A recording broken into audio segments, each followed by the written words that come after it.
This is the Coach Bryan Moore Show with Opelika head football coach Bryan Moore. And now with Coach Moore, the voice of the Bulldogs, Van Riggs.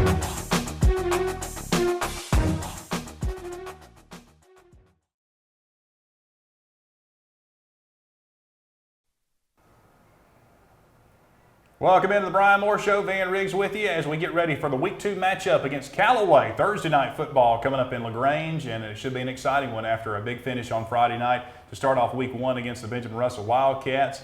And we're going to talk offensive football. We got offensive coordinator JD Atkins. Coach, we're going to start with you, let you introduce who we've got here on the offensive side of the football. I know one familiar face here in Colby Key, but talk about our newer coach. Yes, here next to sir. you. We've got Coach Carson Daniel, who's our quarterbacks coach, and comes to us from North Alabama, where he spent last year with Hartselle, and so we're really excited to have him. He's been here since January, done an outstanding job with all three of our Qs, not just Colby.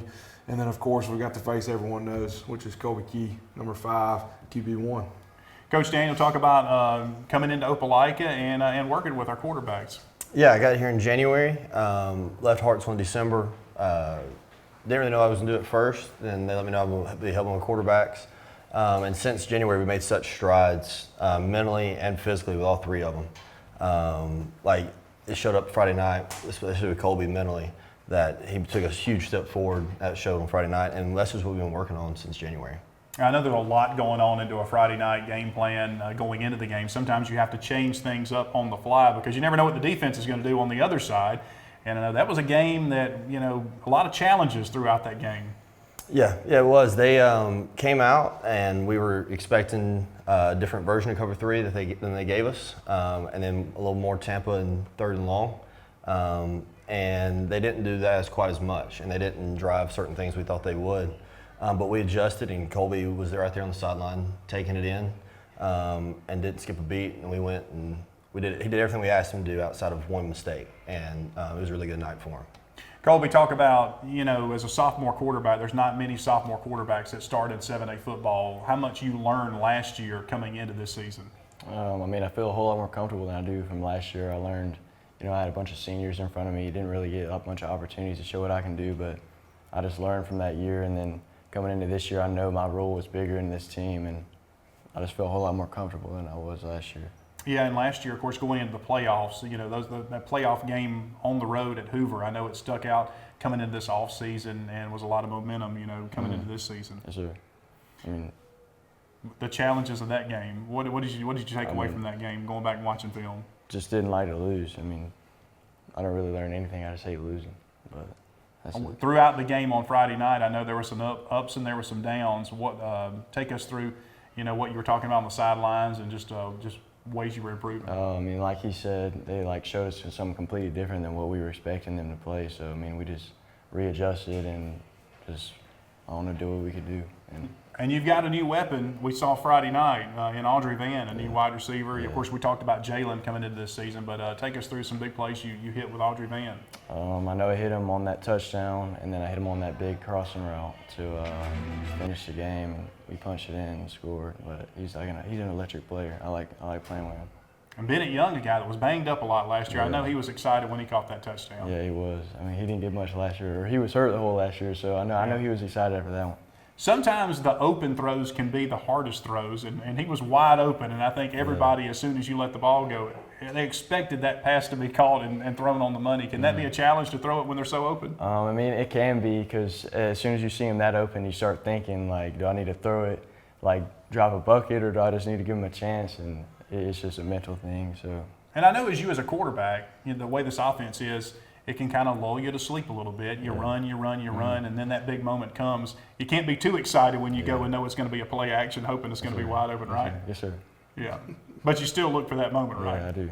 All the time. I'm just praying it's a passing play, every play. Now, are you looking to maybe run the ball a little bit more? No.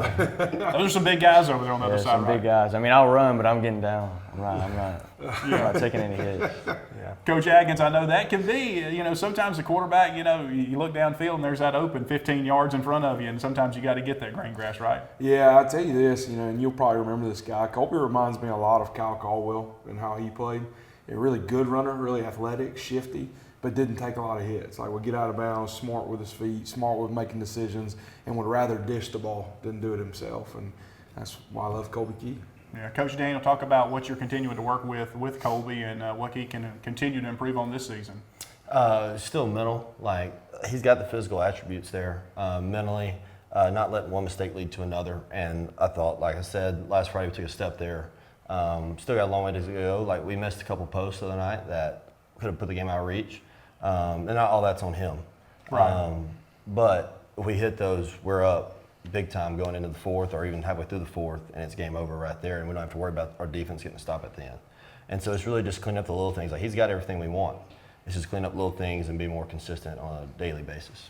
And you've got some good running backs to hand the ball off too. What do you think about that running game? I mean, it's good to have two good running backs that, you know, they can pick me up when I'm not playing my best, and it's just good to have two solid guys. Yeah, another big test coming up Thursday night. I know watching film, Callaway, each week it's another challenge, right? Yes, sir. All right, that's quarterback Colby Key, Coach Daniel, and Coach Atkins. We appreciate y'all being with us today, and we'll continue next on the Bryan Moore Show. We'll have the head football coach, Coach Bryan Moore, joining up with us as we continue here on the Bryan Moore Show.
Welcome back here on the Bryan Moore Show, presented each week by Glenn Smith Chevrolet GMC in Opelika. Get ready to smile. Appreciate Glenn Smith and their sponsorship each week for the Bryan Moore Show. Make sure and go check them out and their great inventory, exit 62 off of I-85. Coach, congratulations on the win Friday night. Wasn't easy, but they're never easy, right? No, when you play our schedule, no. And, you know, I thought Ben Russell was a much improved team. Coach Johnson, obviously, his mark's already on it and the job that they've done.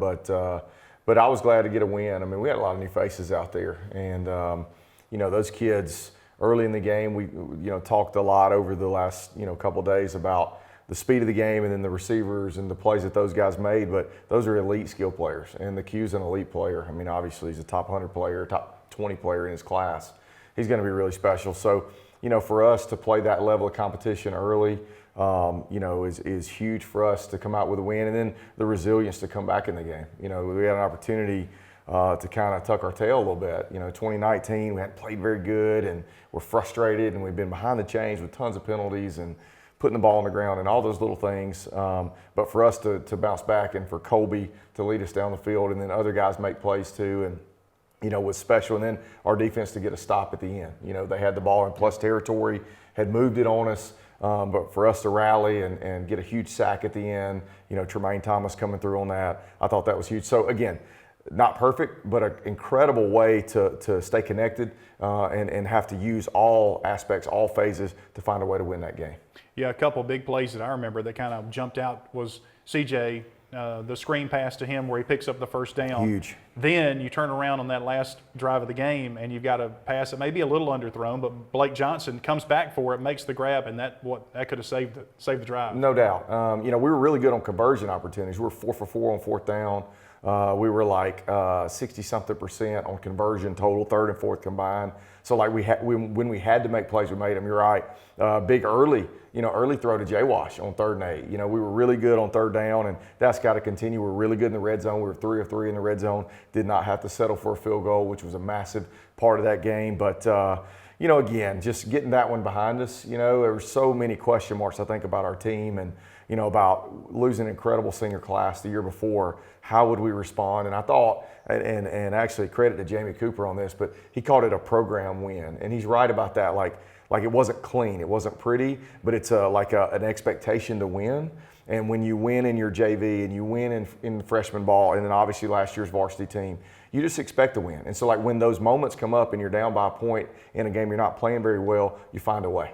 And that's what happened. And so like when that starts to happen is when you see programs start to rise to where they should be. And every week you expect to win ball games. And so I was really proud of our kids. Again, not perfect, but proud of our resilience. Yeah, and one big question mark coming into this year was the defense. And I heard from so many people on the Ben Russell side that was so impressed with the defense. And I heard you at halftime say, we've got to get pressure on the quarterback, and pressure it was that won the game. No question. I think, don't doubt a Opelika defense. I mean, I think that's always been the case. I live that as an offensive coordinator, trying to, compete with those guys every day. And, our kids it's in them, to run to the ball and be violent when you get there and, create turnovers. We forced 2 fumbles. Baby TJ had an incredible night. Like we had some others, like Kedrick played really well, and our back end, I was really proud of Coach Murray's corners and how they played, and Xavier Thomas and some of our safeties as well. But really, really proud of some of our defensive ends. I'm biased now because I'm spending in place of Coach Prescott, spending a lot of time with those guys. But TJ had 3 sacks and 2 forced fumbles Friday. I mean, that's a pretty good night. Yep. He was extremely productive, made some tackles for loss. Really impacted the game. And Isaiah Gray did, Therese did, Josh did, some of our front people. So proud of our defense, proud of them answering some of those questions. But I think our guys, I do want to credit Adam and his staff because last year we rotated pieces. And so we anticipated obviously the loss of 10 of 11 starters. But like Josh and those guys have played a bunch. Like Therese has played a bunch. And so LaKedrick's played and K2. And so, we've been able to get some guys reps. And so Friday wasn't too big for them, and as the game went on, they got better and better. Well, you talk about a program win. You're playing a program coming up on Thursday night. They expect to win as well, a team that's always in the playoffs, always their region champs, a team that's about a 6A type size from Alabama. I know they're a 2A in Georgia, but classification sizes don't match up between Georgia and Alabama. They're a big school, and this is a team that has a coach that's been there 20 years. They're successful. They think they're going to win. They expect to win. No question. And last year, there was no panic. They came over to us. They were short staff. And Coach Wiggins had some health things last year, too, where he had to go up in the box. Right. And so, he was a little bit frustrated because he was kind of out of character talking to him after the game. He was like, I can't be myself, but then they got rolling. And same thing as every year. And so this is a different ball team that we're going to play this Thursday.